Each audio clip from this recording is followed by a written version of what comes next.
Every day, he walked through that same square, wearing the same worn-out clothes, the same distant look, and a silence that screamed louder than any voice. He didn't speak, he didn't beg, he didn't disturb anyone. He just existed. No one knew his name. No one knew where he came from. He simply wandered, as if he were looking for something the world had long forgotten. People saw him, sure, but only in passing.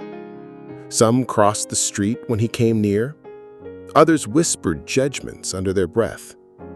A few left scraps of food on the ground, always from a distance, like feeding a stray dog they didn't want to get too close to. To most, he was just another homeless man, another shadow on the sidewalk, dirty, silent, broken. But what no one knew was that inside his silence lived a truth deeper than they could ever imagine.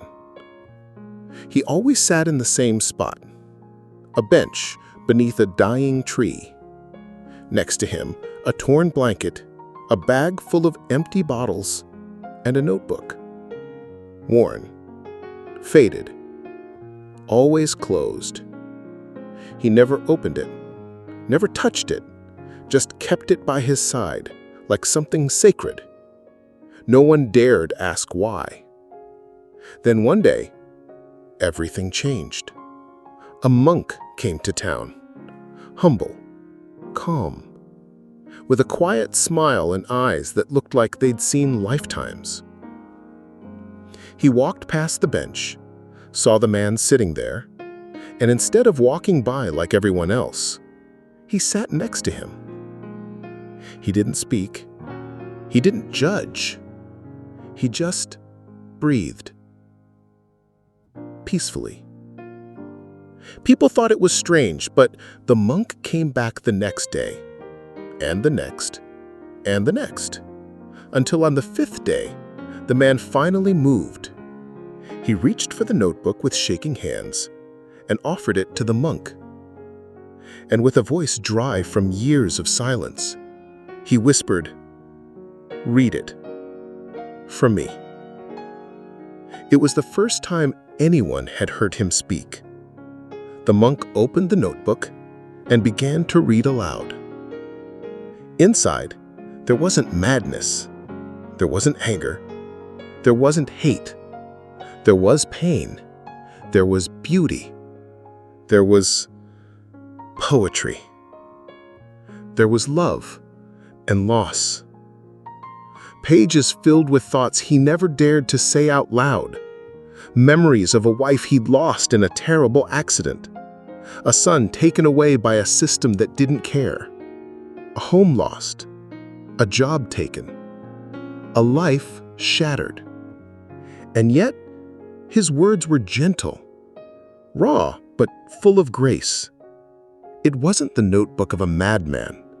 It was the soul of someone who had survived more than most could bear and still chose kindness. The monk returned each day to read a few pages. People started to gather, first out of curiosity, then because something in those words touched something deep inside them.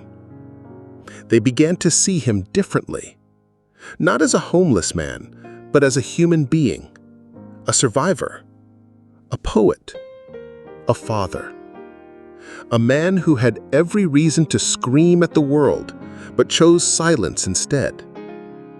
One day, the square was full, and for the second time, he spoke. He looked at the crowd and said, "Everything I lost taught me no one ever did, that sometimes pain doesn't kill. It teaches you how to listen." And everyone cried, not out of pity, but because they saw themselves in him. Because in that moment, they realized how much they had judged and how little they had truly seen. His story spread. Someone published his writings. What was once a filthy notebook became a book of healing. The money He donated almost all of it to shelters and support centers.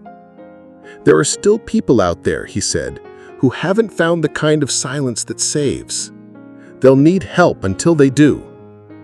He never asked for fame. He didn't want pity.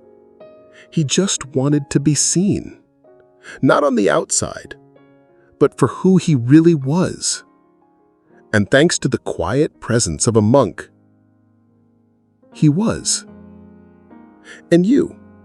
How many people have you walked past without seeing? How many stories have you ignored simply because they didn't look beautiful on the outside? Not every silence means emptiness. Sometimes it's protection.